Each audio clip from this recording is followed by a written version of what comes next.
Mukha yatang hindi ka masyadong nakatulog. Naku, nakaka-guilty naman.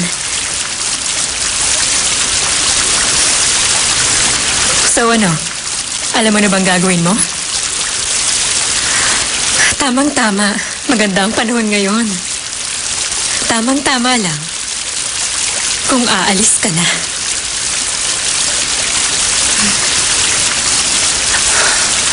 Napakasama mo talagang tao, Miss Marga. Higit pa kesa sa inaakala ko. Para lang mapalayas mo ako dito. Ginagamit mo yung dalawang taong pinakamamahal ko.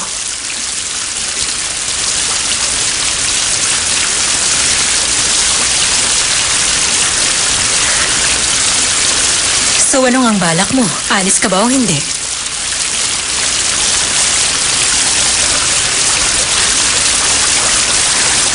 Aalis ako.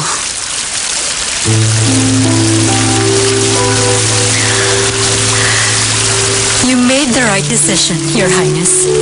Huwag ka na munang magsaya. Oo, aalis nga ako ngayon. Pero hindi naman ibig sabihin nun na tuluyan na akong mawawala.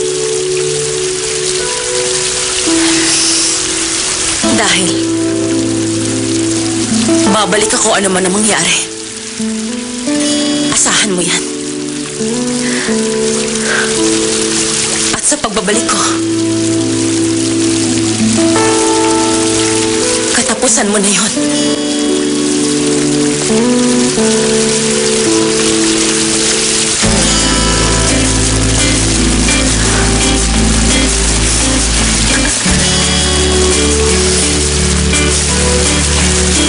Babalik ka?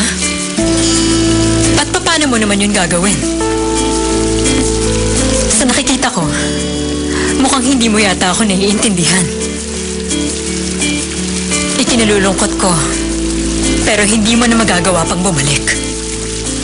Hindi mo na magagawa yun kahit ipilit mo. Pag tumungtong ka uli sa palasyo, hindi na mahalaga kung anong dahilan.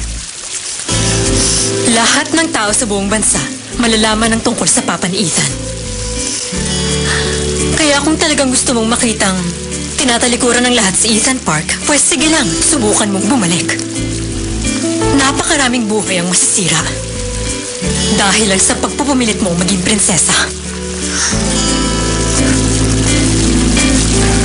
Alam mo, ikaw ang nagdala rito ng malas. Ikaw ang kamalasan namin. Nagdala ka ng malas kay Ethan sa buhay ko at sa buhay ng papa ni Ethan. Kaya kung mawawala ka, mas mabuti.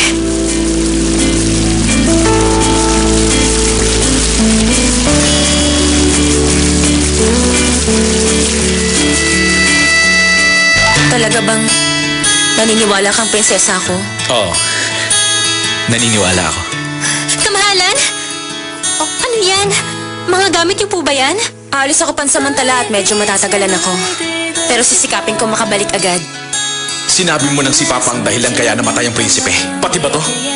Kagagawan din ng Papa ko. Sa tingin ko, alam mo. Alam mo kung nasan ngayon si Lizelle. Sasabihin ko na. Pero kailanman, hindi na siya muling makakabalik sa palasyo. Ba't mo siya dinala rito sa bahay? Sorry to say this, pero sa tingin ko kasi dito lang hindi pupunta si Marga. Kahit alam niyang nandito kami. Sabi mo, papa ni Ethan ang naging dahilan kaya namatay ang papa ko. Paano mo nalaman yun?